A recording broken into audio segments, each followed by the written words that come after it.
Welcome to Blueprint Radio. I'm your host, Martin Williams.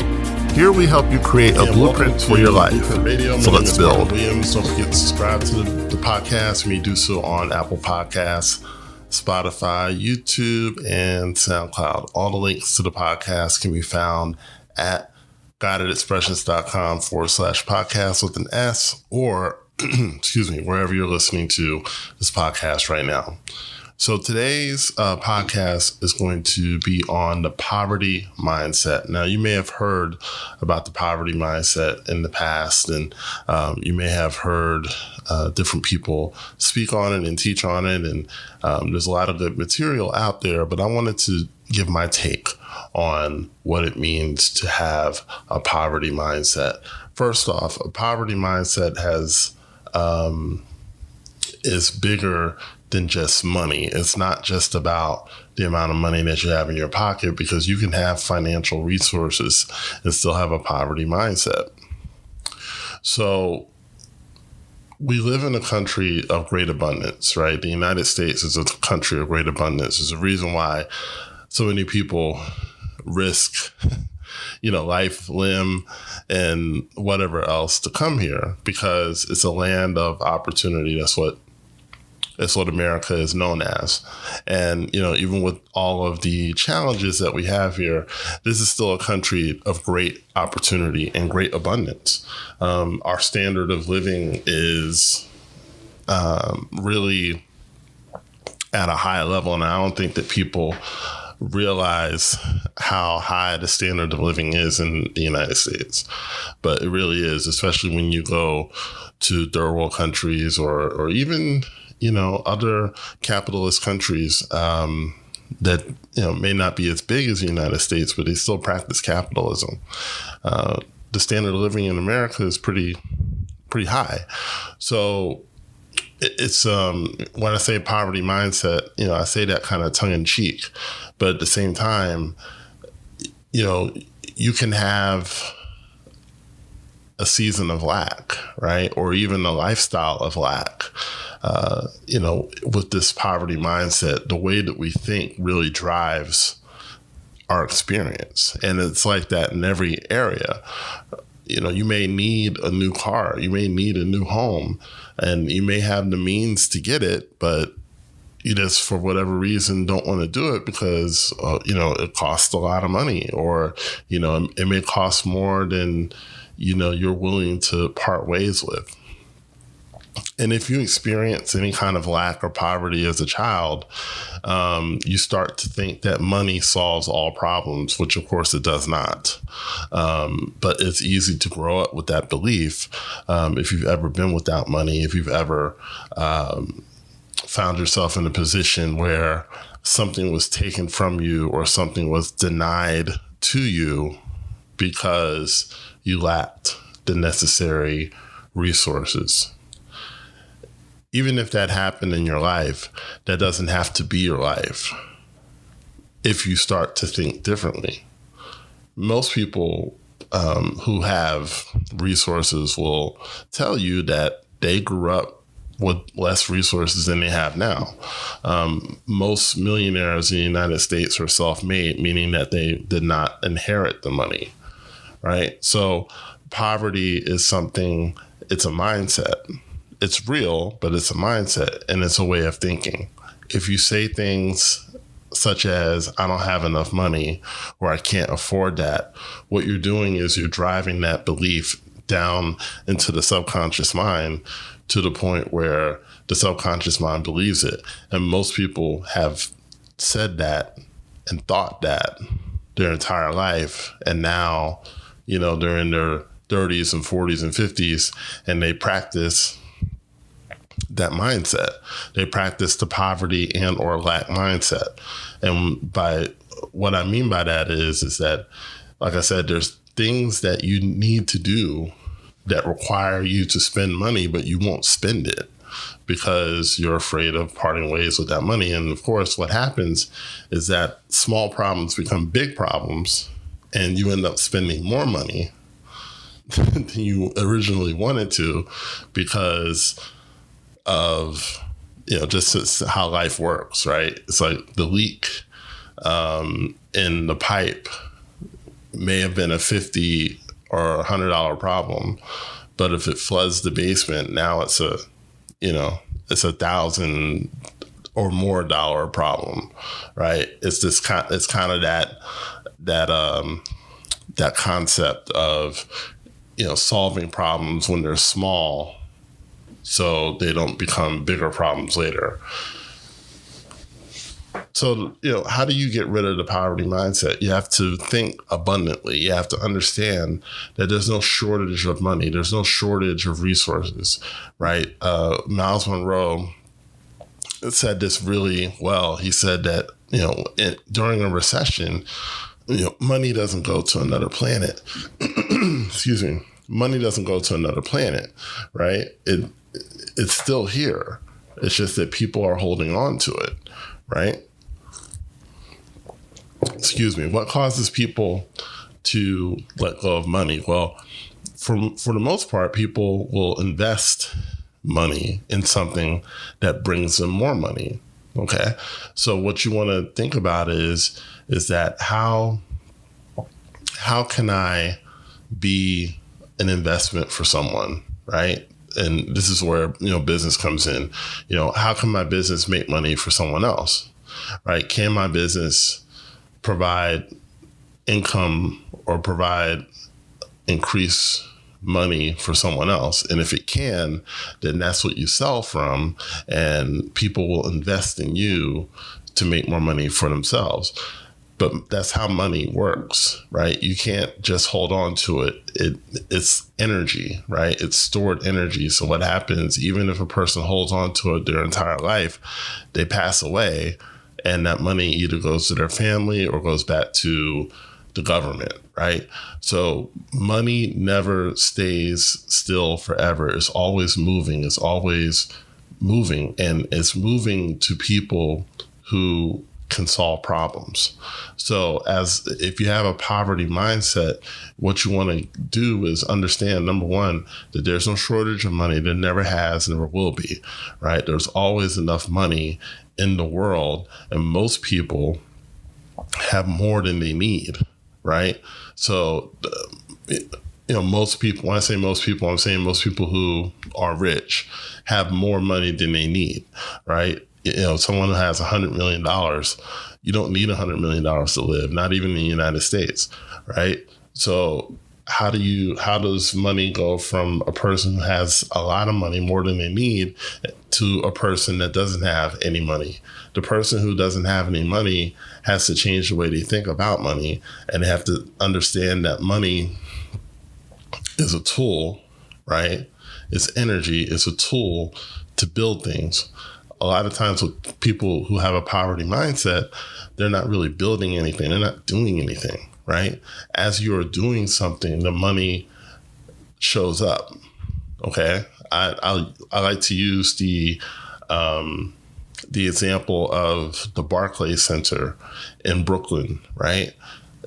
For years, they were trying to get this arena built because they wanted to move the New Jersey Nets at the time to Brooklyn. And now they're known as the Brooklyn Nets, which is a basketball team. And they wanted to build this arena, and they were coming up against all these different legal challenges and government hurdles and everything else. But the answer to all of it was money, right? And so they had to find a buyer. They had to find someone who had deep enough pockets to basically push everything through. And they did. They found a person who was a billionaire from Russia, and he bought the team, and he was able to pay whatever needed to be paid to not only get the land and not only get people to move out. And I'm not 100% in agreement with how it was done, to get, people who had, lived in buildings their entire lives, the buildings that were in the way of this arena being built. They had to pay all those people off to move. And then, they basically built the arena. But my point is that you would think someone with a poverty mindset would say, well, how did they come up with all those billions of dollars? I think it ended up being over $1 billion to get it built. And the answer to that is simple. For people who want to build something, the money always shows up. So if you want to do something, the money always shows up, right? So if you have a poverty mindset, think about all the things that you've been putting off. And instead of putting them off, just start doing them, right? Start doing the things that you want to do and need to do. And as you do it, the resources they show up. They just have a way of showing up, right? Money is there to support you. Money is there to be a support, money is not the goal, I guess is what I'm trying to get to. Money is never the goal. Money isn't the goal. Money is an ancillary assist. It's kind of like an assistant. Money is an assistant to get to the goal. It's kind of like having employees. If you have all these employees, but you're not giving them anything to do, then the employees are going to leave eventually. And money is kind of the same way. People who have a poverty mindset usually don't do much of anything. They usually don't build much of anything. They tend to, spend a lot of time doing things that are not constructive. And so that's kind of how you want to think about it, right? If I'm someone who wastes a lot of time, then I'm going to have poverty. If I'm someone who doesn't get anything done, then, poverty ensues. Like if you're at work and you don't get work done, then your employer is going to let you go eventually. You can be the nicest person in the world, but they're hiring you to work. They're not hiring you to just sit around, right? So that's basically the way that you want to look at it. So there's different types of poverty. There's poverty of money, but there's also poverty of time. There's people who have, a good amount of money, but they have no time, right? But it still all comes from the same root belief. And that root belief is there's not enough time, right? But, there's people who have a lot more responsibilities, a lot more things that they need to do, but they always had the time to do it. Why is that? Why is it that some people who are super busy have a lot of time to do things? It's because they look at time differently. And instead of spending time, they invest time, right? They invest time in things that will save them time later, right? Poverty, people who have a poverty mindset, and money is a great example, they don't invest, right? And you can use whatever reasoning you want to use. But the bottom line is that people in poverty don't invest. Now you might say, well, they don't have the money to invest. And I agree. They don't have a lot of money to invest, right? And then sometimes people don't have any money to invest. But, you can also invest time, you can invest energy, right? And the key is, for whatever you want to do, you want to invest in order to get a return. You don't want to spend. Spending, when you look at the etymology of the word spend, it means to exhaust. It means to run out, right?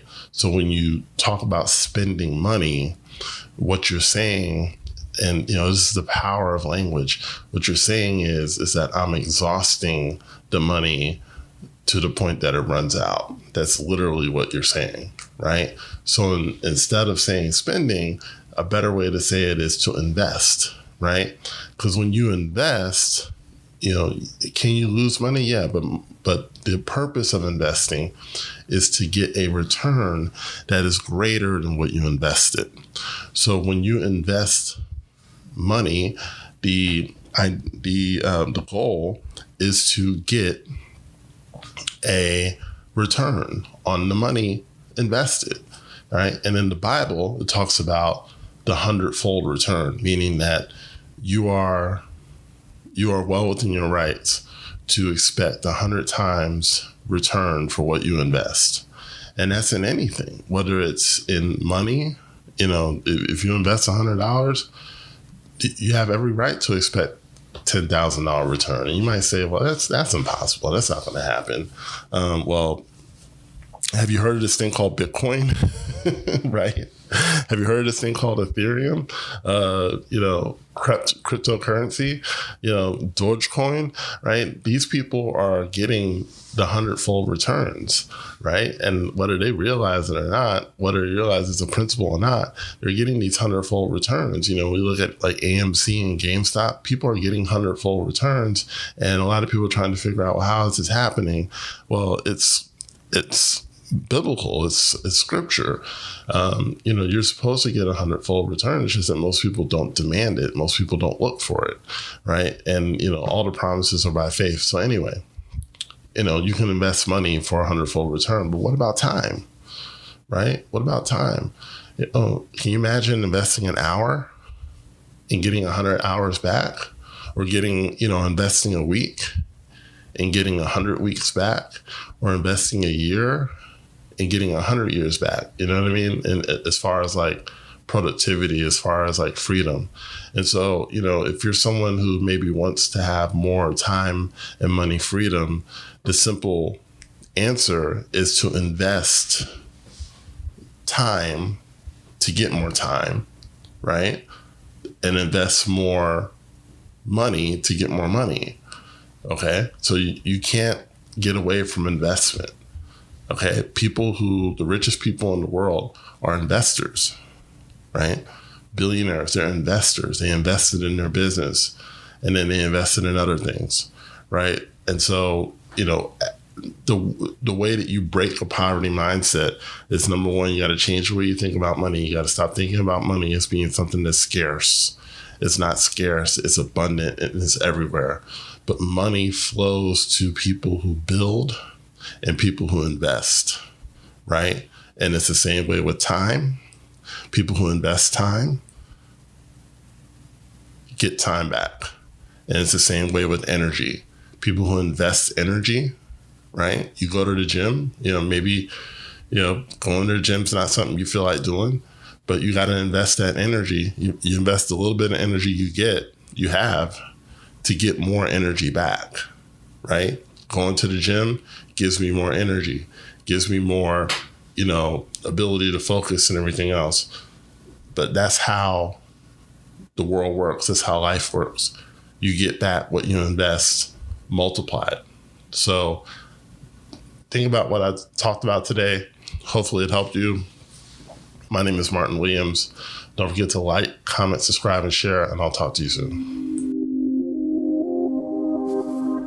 Thanks for listening to Blueprint Radio. For more information on Martin Williams coaching and products, please go to guidedexpressions.com or visit me on Facebook as well as Instagram.